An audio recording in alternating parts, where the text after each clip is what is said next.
Hi, welcome everyone to this business meeting on February 8th, 2022. I'd like to call the meeting to order. And can everyone please stand for the Pledge of Allegiance? I pledge allegiance to the flag of the United States of America, to the republic for which it stands, one nation, under God, indivisible, with liberty and justice for all.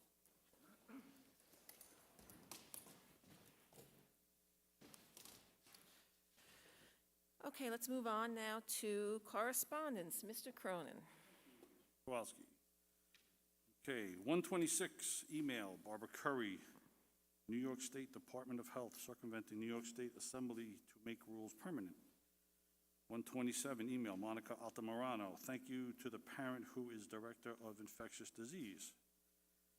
127, Karen Moria, mask must remain mandated in Oyster Bay. 127, email, Kimberly Schiller, in support of masks.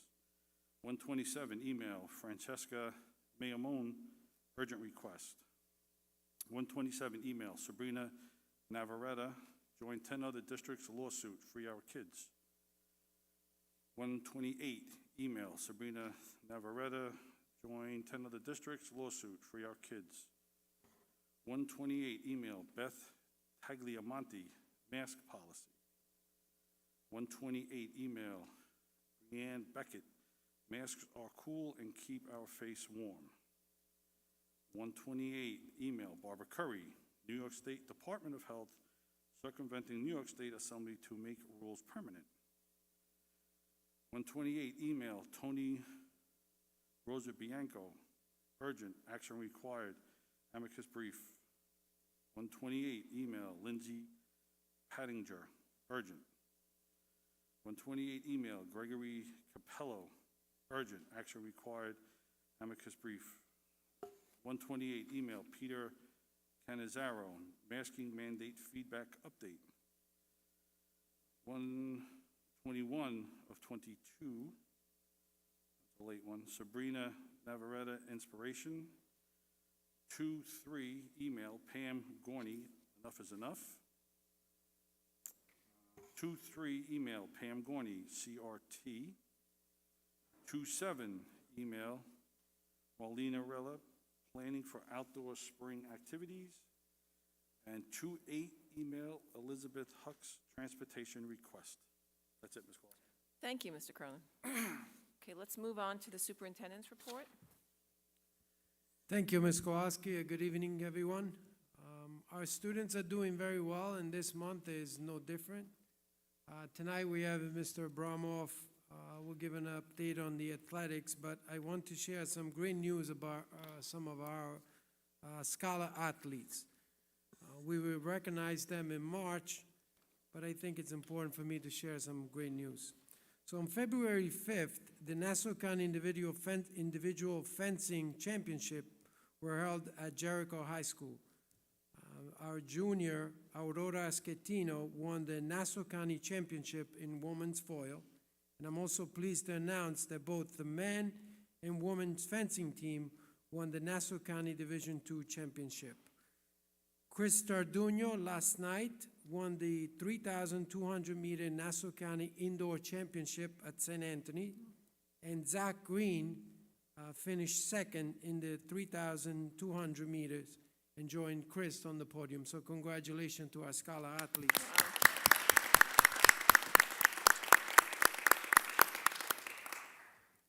Every month I provide the community and the board with an update on our goals, on Board of Education goals. For the past month and a half, we've been working together with my team, my administrators, and the board on what we call the 2021-2022 district brochure that highlights pretty much all the programs that we have, the initiatives that we have, and the wonderful place that we have. This document, which will be mailed to via email at the end of this week, will give parents and community members a glimpse of what it's like to be part of this amazing community. It will give a snapshot of the athletic, the academic, and all the offerings that we have here in our district. I'm also proud to announce that on February 10th, which is Thursday at 7 p.m. in this auditorium, we will have a meeting with 5th grade and 8th grade parents and students to showcase a little bit about our school. Everybody's welcome to attend, so I'll invite everybody. We would have an opportunity to talk about all our programs, and we also, the best part, we will have our students meet with parents and students, future students, in the library. So it's a great event. We've been working together on this, and I'm very proud of the work that the students and the administrators are doing to make this event possible. So we have about 80 families that are scheduled to attend, so I really look forward to that. A little bit of update from the high school, a mid-year update. The last couple of days and tomorrow we continue to have a book fair. This was students invited with this year the students were invited with the English class into the library. So this is a PTSA event to raise money that goes directly to the students. We also had, today we had Ryan's story, a powerful presentation given by John Allegan, whose son Ryan committed suicide after being bullied.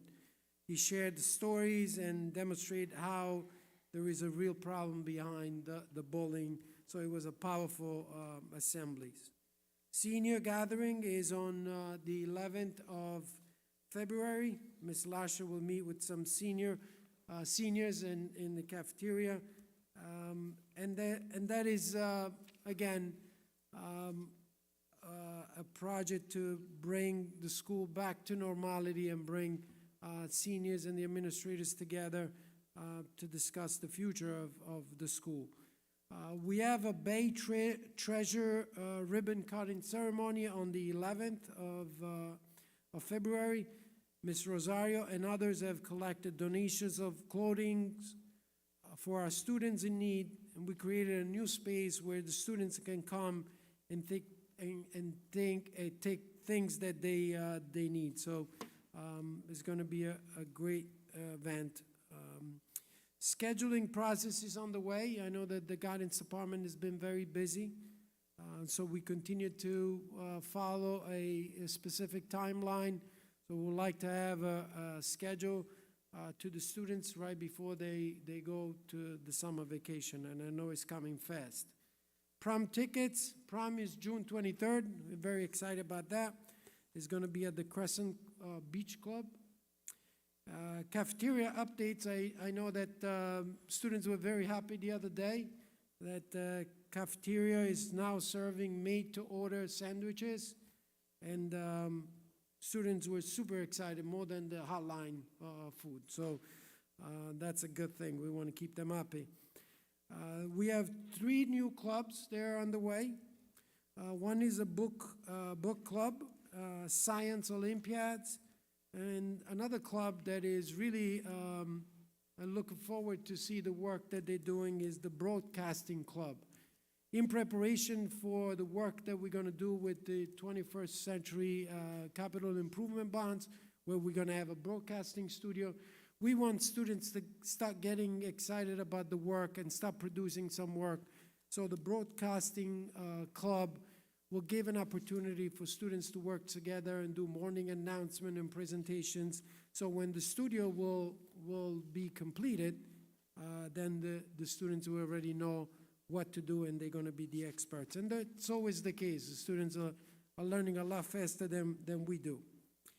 We are super excited about the band trip that is going to take place in New Jersey. The orchestra, the band is going to New Jersey. That's going to happen on April 6, 2022. I know that the music department has been working very hard to make this happen. Ms. Lasher and her team and Mr. Sizia, they've been doing some amazing work. So we're looking forward to that. I'm going to attend. I heard that I have a seat saved, nice. so which is a great thing. So at this point, I'm going to ask Dr. Pasquera to give an update on the curriculum. Thank you, Dr. Yanni, and thank you to the Board of Education for giving me the opportunity to speak tonight.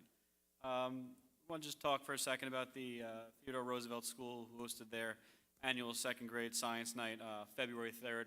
It was started at 6 o'clock and it was via Zoom.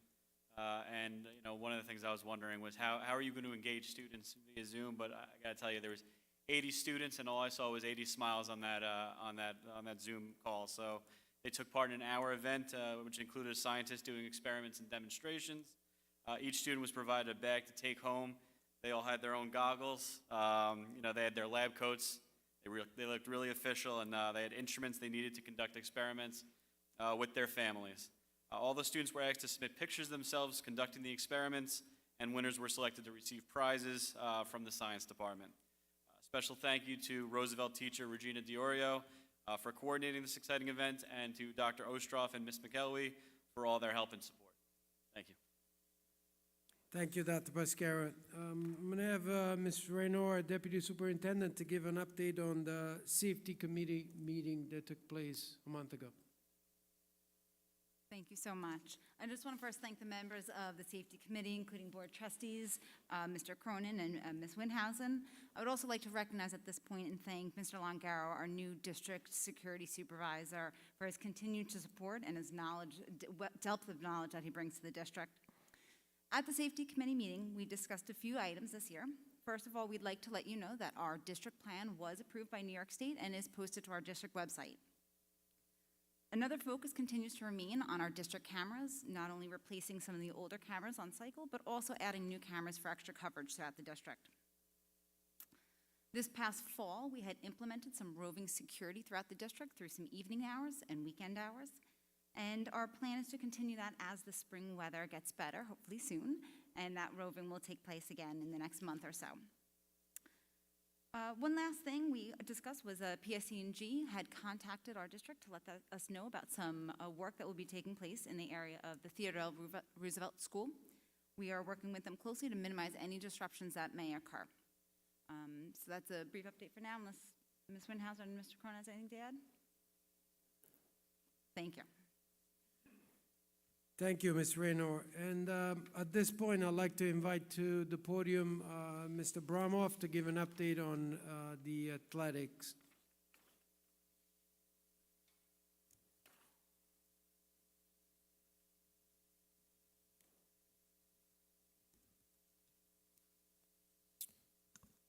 Good evening. I'd like to start by thanking the Board of Education and Dr. Yanni for allowing me to present all the wonderful things that are going on in the Oyster Bay East Norwich Athletic Department, as well as during the school day in our physical education and health programming. Up on the slide is an outline of the presentation that you'll see tonight. We're going to be covering our department goals, our athletic overviews. I'll give you an update on the current athletic year. And then I'll cover the other items, including what we're going to go into as we move into the future. I'm going to start off tonight with our athletic department goals for the 21-22 school year. Our goals are centered around providing opportunities for students, recognizing their achievements both in the classroom and on the field, and establishing relationships with our communities. To give you an overview of our athletic program here at Oyster Bay East Norwich, we have a tradition of excellence. I learned that as soon as I came on, that is a very proud community. Our athletes have been successful at the state, at the county level, and all the way up to the collegiate level. We offer 32 teams here at Oyster Bay, and that is a lot of opportunities for our kids to engage in the world of interscholastic athletics. What makes Oyster Bay unique? We offer our traditional sport programs where we offer 32 teams. We've also formulated community partnerships that have provided us with a crew team as well as a sailing team, which takes place in the fall, and we're going to be getting those up and running again in the spring. I really want to thank the community, both the Oyster Bay and the Oak Cliff Sailing Club, for being involved with us. and offering our students those opportunities. When our athletes enter the athletic program here at Oyster Bay, they're entering at different levels. So when they first start their journey, they enter at the modified level. The modified level is for the 7th and 8th graders. It's really their first taste of interscholastic athletics. It's focused on participation and just getting them used to wearing that Oben jersey. As they move up through our athletic programming, they move up to the varsity level where the focus shifts from participation. Now it's more centered on team goals and competing for championships. Our fall season starts each August and runs through mid-November. We offer a large amount of opportunities for our students to participate in the fall, as well as in the winter season, which is going on right now. We're offering traditional sports such as basketball, but we're also offering the Olympic sports, fencing right now, and as Dr. Yanni led to earlier in the presentation, we're having a lot of successes. In the spring, we're always thinking a few months ahead. So our coaches and our athletes are already thinking spring. There's an open gym going on right now for lacrosse. We can't wait for the weather to turn, to get out there, to get out on the fields, to get out on the court, to get out on the water with our tremendous crew and sailing programs. Aside from interscholastic opportunities, we also offer intramural golf for grades 7 through 12, which is designed to get students involved in a game that they'll be able to play and participate in throughout their life. We also offer open gym opportunities, which prepares our students for the upcoming season. Now I'm going to give you an update on the 21-22 athletic calendar. In the fall, we had 33 athletes recognized with postseason accolades, and it was capped off with our girls volleyball team winning the Nassau County Championship. I almost said Suffolk County. Our participation numbers are excellent. Out of our student body, we had almost 50% of our students participated in a fall sport. It's always the goal to not only provide them with opportunities, but to get our students interested in participation. It is definitely a goal of mine to get the students out and taking advantage of all these wonderful opportunities. Our winter sports are heating up right now, and we're right in the middle of our seasons. We're offering traditional basketball and the Olympic sports, but the best part of my day is when I get to go out and watch our athletes in action. They're socializing, they're in a safe environment, they're competing. But the most important thing is they're smiling and they're having fun. And that sometimes can get lost in this whole thing. But what I've seen just over the past few days, I'm so proud of our kids. It's very important that we promote our achievements of our student athletes, both in the classroom and on the field. We do this through many outlets. We utilize social media. We utilize traditional outlets such as the local newspapers. We've even had some of our athletes get into Newsday. You can see that there's a list of ways that we make sure that we recognize all the wonderful things that our students are doing here in Oyster Bay. An important component of any athletic department is the academic piece. And the student comes before the athlete. And how do we achieve this? We consistently promote and monitor our students. Along with Ms. Lasher's team, we've begun benchmarking our students. We consistently monitor our students, or especially our student athletes, who may need some additional help, and we will reach out to the guidance department or the academic staff to provide that for them. The goal here is to make all of our athletes scholar athletes.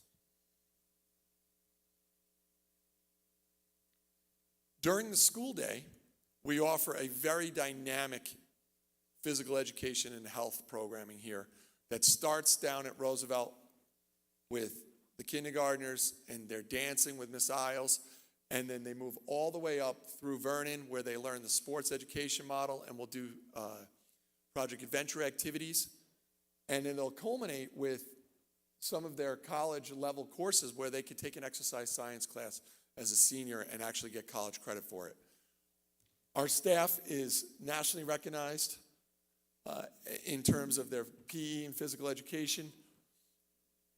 There's a lot of good things going on, but the main goal for our physical education and health departments is we're giving these kids the tools to live a healthy lifestyle once they leave the walls of our school. Always looking ahead. Dr. Yanni is a visionary, and we are always looking ahead in our athletic department as well as we are in all the other departments. The future is bright. It's very bright.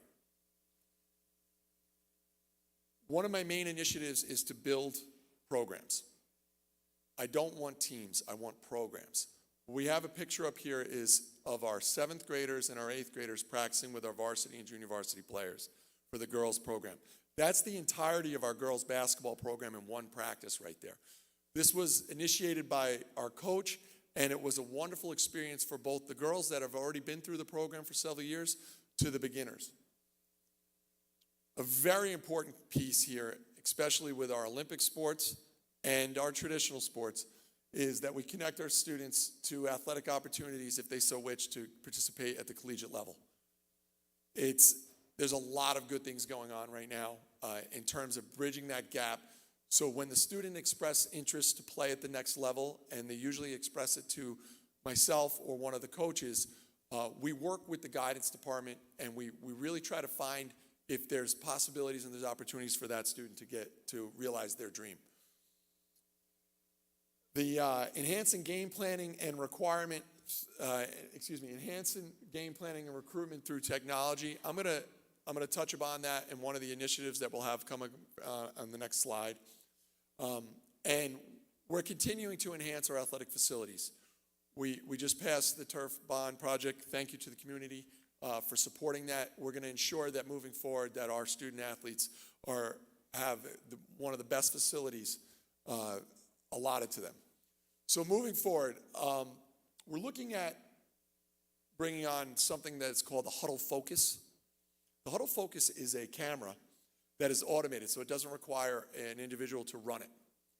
And what it does is it's hooked up to the Huddle team, which is based out of Nebraska, and they're giving us game film that the college coaches want. And they're giving it to us in a rather quick turnaround, usually within 12 to 24 hours. So when our athletes leave their contest, within a short time period, they're getting a full highlight film right to their phone that they can show grandma, grandpa, or even a college coach. The highlight videos for colleges, Huddle programming knows exactly what these colleges are looking for. We're able to keep accurate statistics, and we're able to keep with the tradition of Oyster Bay and archive our footage. Dr. Yanni also said that there's going to be a broadcasting club.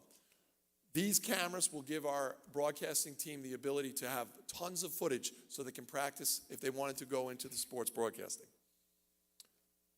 I'd like to thank everybody for their time tonight. I have our social media networks with the Instagram and Twitter up there. I just want to say we have a lot of great things going on in our athletic department.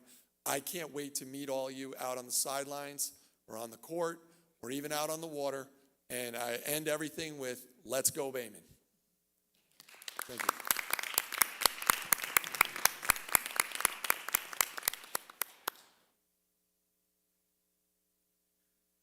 Ms. Kowalski, that's the end of my report. Okay. Oh, thank you, Mr. Bramoff. That was a great presentation. Okay, let's move on to the approval of the minutes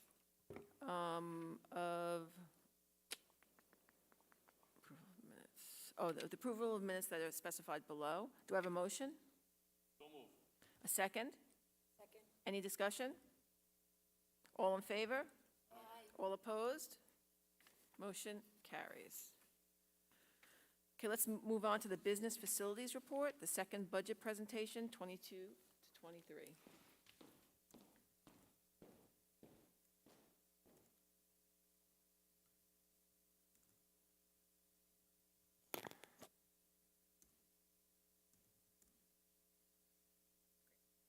Thank you so much.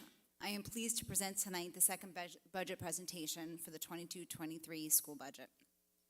Tonight's presentation is going to focus on the vision statement, the mission and focus, some of the budget preparation, and the status of where we are right now for the 22-23 budget.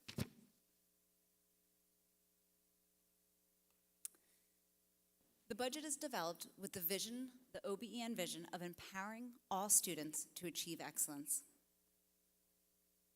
As our work begins, our mission remains to create a budget that will empower all students to achieve excellence and promote district goals while maintaining current programs and planning for the best educational environment at OBEN. Our focus in developing the budget is to stay within the allowable tax levy cap, to reallocate resources to provide the best educational opportunities for our students while remaining fiscally responsible. In preparing the budget, since the enactment of the tax cap, there's that discussion of the two numbers. The rate of inflation, which is commonly known as this CPI, or Consumer Price Index, and the 2% number. This year, with a high rate of inflation at 4.7%, we are looking at the cap of 2% as our growth factor. This is important that we remain responsible as we look forward to this. As New York State Comptroller reported, this cap will be at 2% due to this for all school districts for the 22-22 school year. This factor of 2% for this year, being the lower of the rate of inflation and the 2%, is extremely important as we move forward to the tax levy limit. As you can see from this graph, this is a very, very high rate of inflation that we've seen over the past few years. So while some of our expenses may go up at a rate of inflation of 4.7%, we will be capped with a growth factor of 2%. We must remain fiscally cautious as we develop our budget and recognizing for this high rate of inflation. So this allowable tax levy that I'm referring to, how do we get at that number? The growth factor is the 2%, but when we talk about our allowable tax levy, it's the formula. We use that allowable growth levy factor of 2%. We use the prior year tax levy, the property tax base growth factor, pilots, and certain capital exclusions. These numbers are all put into the formula and are going to give us our allowable tax levy. For the 22-23 budget, our allowable tax levy is 2.04%. As we continue to build the budget, as I discussed in the last presentation, our revenues must equal our expenditures. Tonight, we're going to focus on the revenue side of the budget. The revenue for the OBEN budget is comprised from three sources. For this year, the tax levy represents 89.4% of our budget, our state aid at 5.5% of the budget, and other revenue such as facilities lease, non-resident tuition, interest is all part of that other revenue at 5.1%. Last month, the governor released the state aid runs. As you can see here, we are receiving an increase of $102,761. Other revenue is decreasing by approximately $500,000. What's important to recognize here that although it's positive that we received an increase in state aid, year to year that aid increase is only 1.93% from the 21-22 state aid run. This represents the third lowest in Nassau County. So from this information, I'm able to present to you at this point with the dollars representing the 22-23 preliminary budget. The tax revenue staying within the cap of 2.04% maintains a revenue of approximately $55.5 million. The other revenue, which is the non-tax levy, the fund balance, the reserves, That represents 6.5 million approximately, which gives us a preliminary budget number for the 22-23 school year of approximately 62 million. In looking at last year's budget at 61.4 million, this proposed budget at this point is 62.1, with a difference of just shy of 700,000. Again, the timeline for the budget is the second presentation tonight. We are working forward towards our budget vote at on May 17th. The next budget presentation will occur on March 15th, concluding with that vote. And all these presentations are posted on the now Board Docs site for you all to see. First and second are up there. Thank you. Thank you.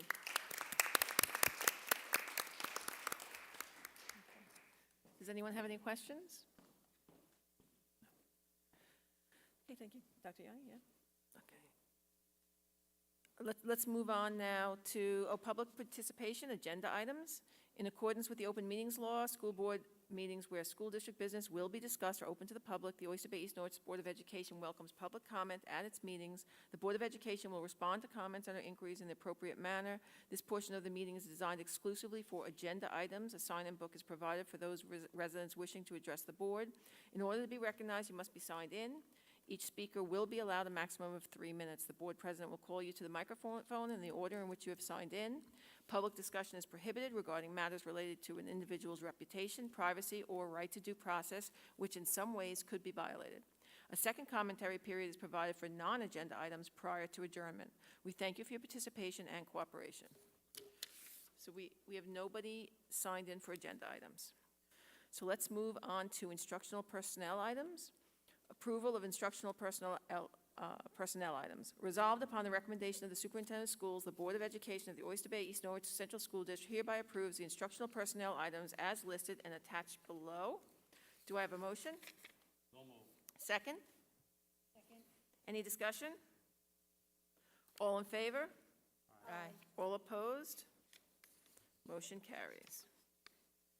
Let's move on to non-instructional personnel items. Resolved upon the recommendation of the Superintendent of Schools, the Board of Education of the Oyster Bay East Norwich Central School District hereby approves the non-instructional personnel items as listed and attached below. Do I have a motion? So moved. Second? Second. Any discussion? All in favor? Aye. All opposed? Motion carries. Let's move on to business items. Resolved upon the recommendation of the Superintendent of Schools, the Board of Education of the Oyster Bay East Norwich Central School District hereby approves the business items as listed and attached below. Do I have a motion? Second? Second. Any discussion? All in favor? Aye. All opposed? Motion carries. Special services. Resolved upon the recommendation of the Superintendent of Schools, the Board of Education of the Oyster Bay East Norwich Central School District hereby approves the special services resolution as listed and attached below. Do I have a motion? Second? Second. All in favor? Aye. All opposed? Motion carries. Let's move on to new business. Resolved upon the recommendation of the Superintendent of Schools, the Board of Education of the Oyster Bay East Norwich Central School District hereby approves the new business resolutions as listed and attached below. Do I have a motion? Second? Any discussion? All in favor? Aye. All opposed? Motion carries. Now let's move on to public participation for non-agenda items. And we have a sign-in list. Ms. Gina Weinberg.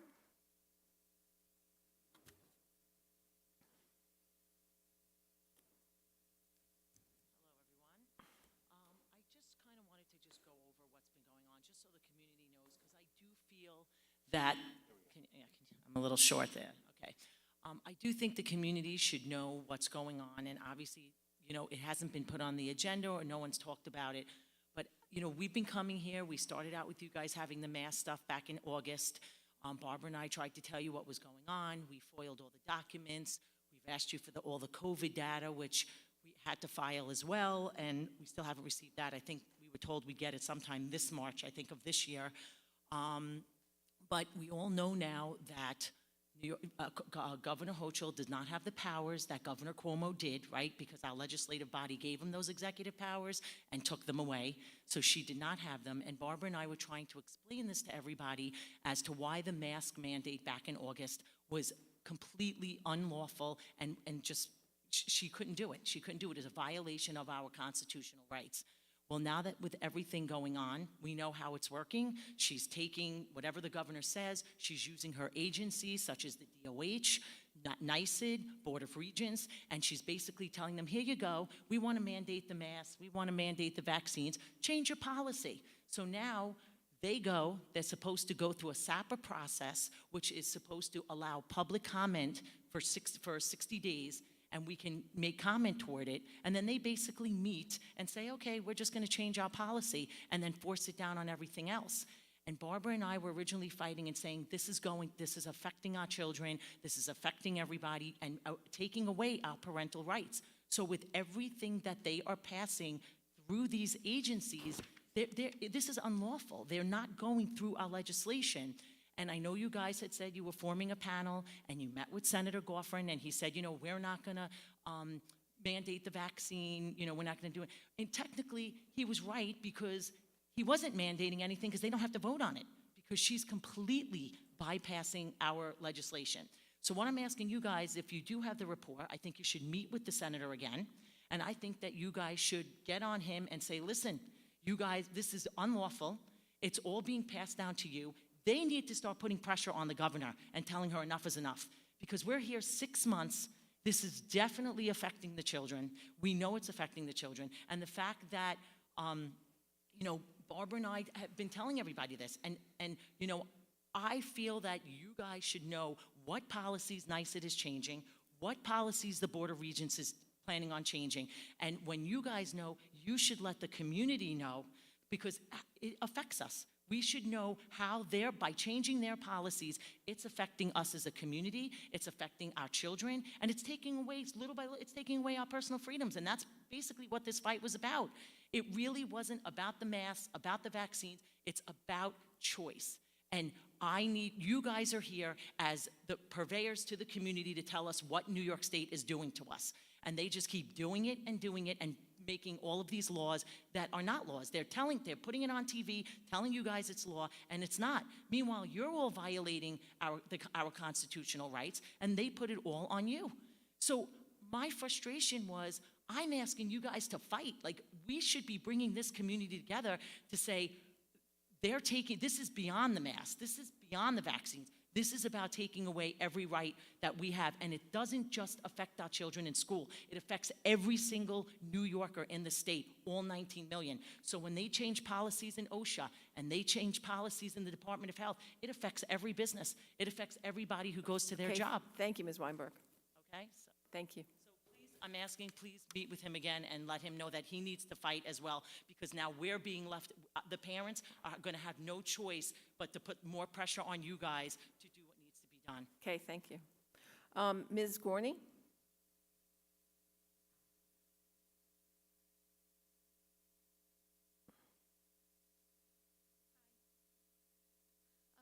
A month ago, I asked if you guys sent a letter to the governor about stating against the vaccine or the masks. I want to know if that was done. Yeah, no. Why? I mean, other districts have done it. Other districts have sent numerous letters to the governor now opposing masks and opposing the mandate on a vaccine. And so why are we not doing it? Other districts are even getting their PTA, their teachers involved, the teacher unions involved, and we have no one here. We have no teachers here supporting us. We have no PTA supporting us. Why? Why is everyone so silent? Even no one speaks up here. Why is everyone silent and no one supporting the kids? We're not asking you to take away the masks. We want parental choice. Okay, thank you. Okay, that's actually the end of our agenda. Do I have a motion to adjourn the meeting? Second? Second. Okay, thank you, everyone, and thank you for participating. Have a good night, everybody.